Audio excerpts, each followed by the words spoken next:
Lidt uden for Jernved og Jernved Lund finder man et gammelt egetræ. Det siges, at træet for mange år siden var samlingssted for landsbyrådet, når de skulle afholde deres rådslagningsmøder.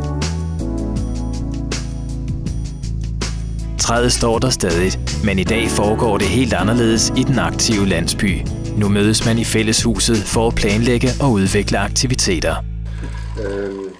Fordi vi havde jo et fantastisk sponsorcykelløb, hvor der var, jeg tror det var 167 sponsorer i alt.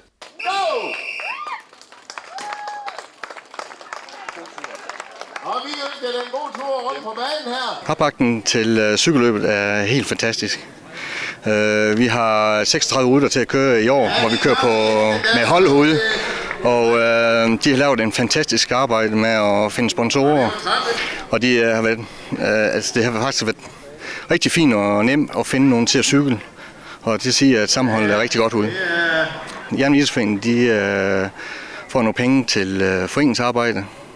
Og det er egentlig det. Arrangementet her siger, at i Jernved, som er en lille landsby, er vi gode til at støtte op omkring, når vi laver en aktivitet. Alle folk er med til at give en nap med, for at få det hele til at lykkes. Så herude er der en rigtig god opbakning til sådan et arrangement. Det er ikke kun til den succesrige byfest med blandt andet sponsorcykelløb, der vises handlekraft.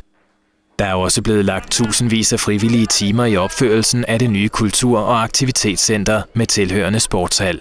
Et center, der i dag syder af energi og aktivitet. Det daværende klubhus, vi havde, det blev for småt til at rumme de foreninger, der nu befandt sig i det. JOG og JF.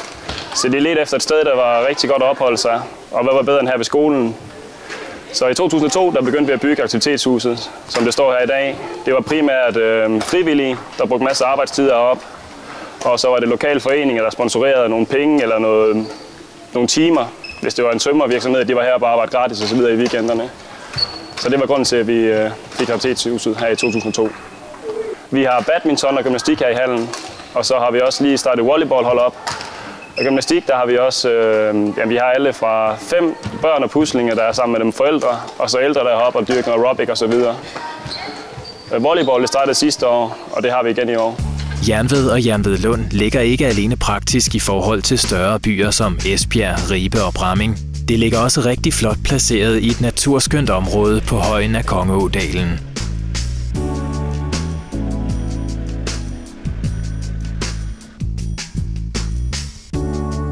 Der bor omkring 700 borgere i området, og der bliver taget rigtig godt imod nytilflyttede borgere. Hej, jeg kommer fra fællesudvalget her i Jernved. Vi har en velkomstpakke, vi gerne vil afrække nogle blomster til alle nye tilflyttere, og en bog, der fortæller om, hvad der er aktiviteter og nyheder her i byen. Ja, tak. Med blandt andet fribilletter til vores fester. Dilettant og byfest og høstfest, og hvad der ellers foregår. Værste. Så vi rigtig kan blive rystet sammen. Ja, det er godt. Og bare sige velkommen til. Tak.